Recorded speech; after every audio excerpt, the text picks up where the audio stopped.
Me han preguntado cómo funciona un antivirus. Hoy, veámoslo.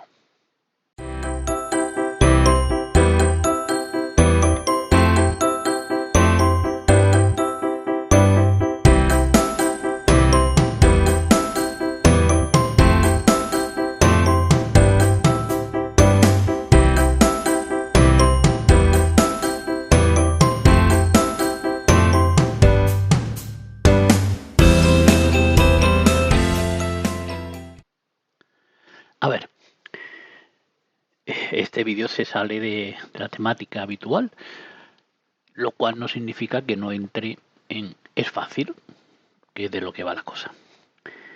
Aprovecho para deciros que si tenéis una inquietud de algo, de cómo funciona algo, pues preguntármelo. ¿Qué es lo peor que puede ocurrir? Que no lo sepa y diga, mire chico, de eso no, ¿vale? Y no sé si los ángeles tienen sexo o no. No lo sé. ¿Vale? Bueno, al ajo. Me han preguntado muchas veces cómo funciona un antivirus. Vamos a ver si soy capaz de transmitiros la idea de manera sencilla. Tenemos que pensar en dos cosas. ¿Cómo funcionaban hace 4, 5, 6 años? Y cómo funcionan hoy día, que no es igual. Los primeros antivirus funcionaban en base a firmas. Dios, ¿y eso qué es? Vamos a ver. Pongámonos en contexto. Un virus tradicional no es más que un programa. Un programa hecho con mucha mala idea. Ya está, pero es un programa, ¿vale? A ver, pensar en una cosa. ¿Esto qué es? Un destornillador. Y sirve para arreglar cosas, a menos que te lo clave. ¿Y el problema es del destornillador? ¿Tenemos que prohibir los destornilladores? No, porque el problema no es del destornillador. El problema es, básicamente, de cómo se utilizan las herramientas. Bueno, pues un virus clásico, perdonad, no es más que un programa pensado para desde estorbar o llenarte el disco duro como para fastidiar o robarte información. ¿Vale? Eso es un virus. Y eso es una definición muy amplia, pero es lo que hay. Tradicionalmente, tú podías coger ese fichero, porque un programa se guarda en un fichero, y sacar pues un trozo que lo identificaba. Principalmente porque los programadores y sobre todo los de sombrero negro les gustaba firmar sus obras. Entonces tú podías extraer de ahí algo que lo identificaba. Y te hacías una lista con esas firmas. Y un antivirus tradicional lo que hacía era recorrerse todos los ficheros de tu disco buscando esas firmas. Y si encontraba esa firma, pues decía, aquí es posible que tengamos un bichejo. Y te lo ponía en cuarentena, que no es más que meterlo en una carpetita aparte y dice, oye, échale un ojímetro porque esto tiene pinta de... Pero eso ya no funciona. Eso ya no funciona. Los antivirus actuales ya han dejado de utilizar la palabra antivirus como nombre del producto y utilizan las siglas XDR. Porque estamos hablando de algo totalmente diferente.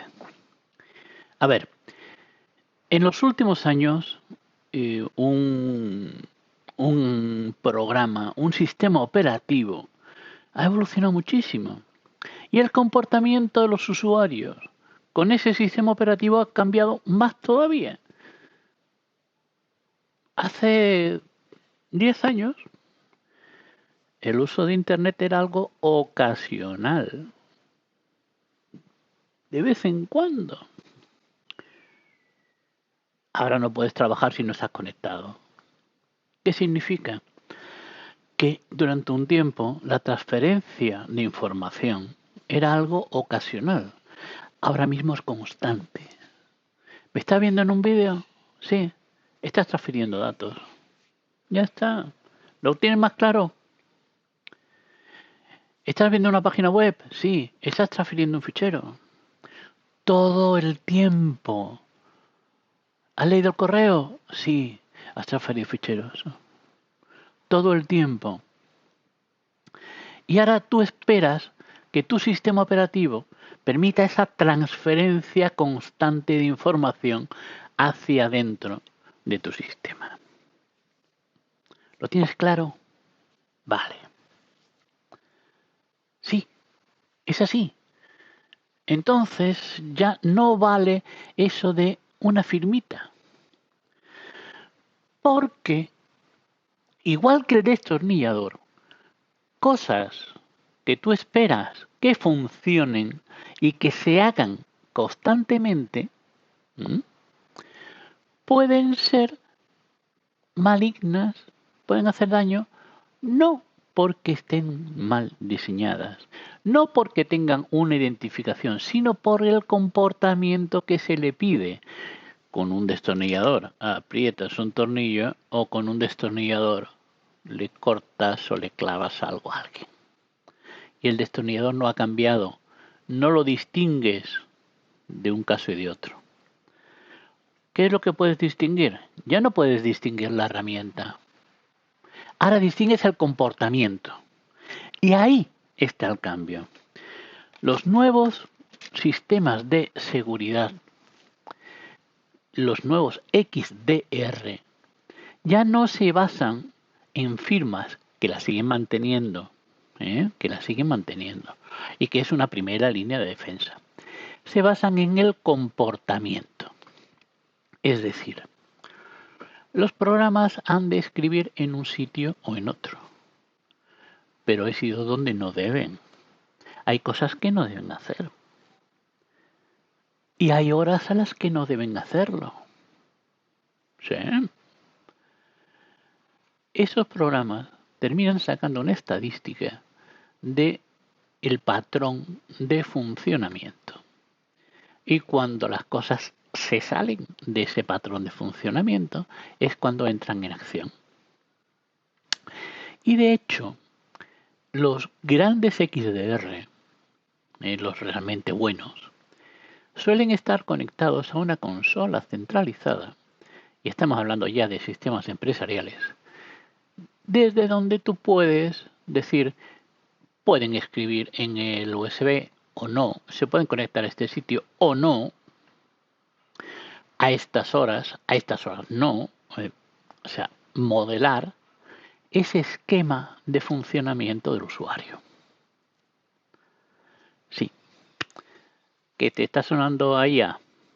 Bueno, pues antes no, pero ya sí. Y no es que la inteligencia artificial en estos casos sea algo mágico, no. Realmente una IA es un buscador súper rápido pero que no busca el dato exacto, sino busca el contexto, o sea, lo que hay antes, detrás, alrededor del dato. Y eso, si eso coincide, ese dato debe ser pertinente. Para hacer esto hace falta una cantidad de cálculo brutal. Y eso es lo que se está consiguiendo con una IA. No es otra cosa. ¿Vale? Eso aplicado al XDR, a la protección del escritorio, a la protección del puesto de trabajo, lo que hace es, dentro del comportamiento que tiene que tener el puesto de trabajo, montar un esquema y utilizarlo.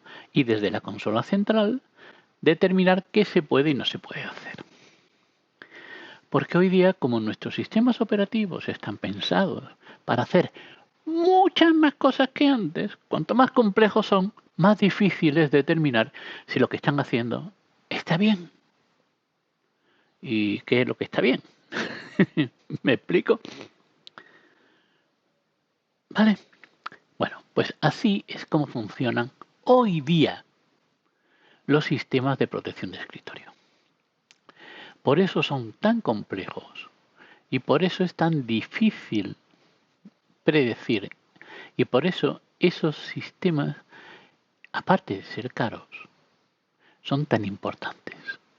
Hace poco hubo un problema muy grande, el Cloudflare, un XDR enorme que se utiliza mucho en Estados Unidos, que dio un problema y dejó a medio mundo parado hasta que se arregló. ¿Por qué? Porque todos estos sistemas de protección del escritorio están muy metidos dentro de tu sistema operativo, porque si no, no pueden comprobar todas esas funciones. Y en entornos empresariales, además, como decía antes, suelen estar conectados a una gran consola desde donde se toman las decisiones de qué, cuándo y cómo. Y así es como funciona. No me he querido meter en detalles por debajo, pero piensa que si tú, por ejemplo, el ordenador de tu casa lo enciendes cuando vuelves del trabajo, por ejemplo, ¿eh?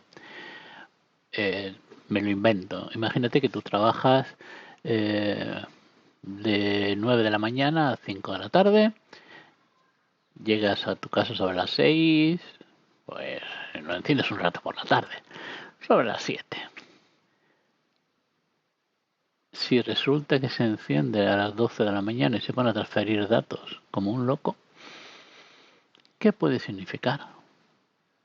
Algo raro está pasando. Eso es un XDR. Esa detección del algo raro es un XDR. No hay muchos XDR buenos, ¿eh?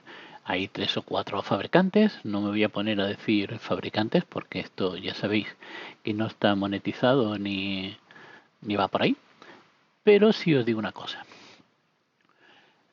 Hay que tenerlo puesto, ¿eh? Mínimo los usuarios de Windows, poneros un Defender que viene con el Windows, que no es el mejor ya lo sabemos, y que muchas veces nos toca las narices porque tal vez es muy pesado. No es un XDR, ¿eh? O sea, no es un XDR, es un antivirus, ¿vale? Busca firmas y esas cosas, pero no se mete con el comportamiento. Pero si tenéis la fortuna de poder pagar la licencia, porque todas estas cosas sí son de pago, de un XDR de verdad, ¿eh? Hacerlo. Incluso hay alguno gratuito por ahí que más o menos funciona, pero hacerlo. Y normalmente la mayoría de las empresas con un cierto peso, como casi todos terminamos utilizando el ordenador de casa para acceder a la oficina, deberían de proveer licencias de algún tipo de XDR para ser utilizado en el hogar. Básicamente por eso, porque se están cubriendo las espaldas. ¿Vale? Bueno, espero que la explicación, si bien poco profunda, haya aclarado un poquito la idea de qué es lo que es un XDR y para qué sirve. Es muy superficial, lo sé. Si tenéis inquietudes sobre cualquier tema, ¿eh? Oye, quiero saber cómo funciona el protocolo FTP. Quiero saber cómo funciona un firewall. Quiero saber, yo qué sé, lo que sea. Pues me lo ponéis por ahí, lo iré coleccionando y conforme vaya pudiendo, pues os voy respondiendo a aquello que sé, sinceramente. El inteligente sigue buscando el conocimiento, el tonto piensa que ya lo tuvo. ¿Vale? Venga, pues señores, nos seguiremos viendo y seguiremos aprendiendo.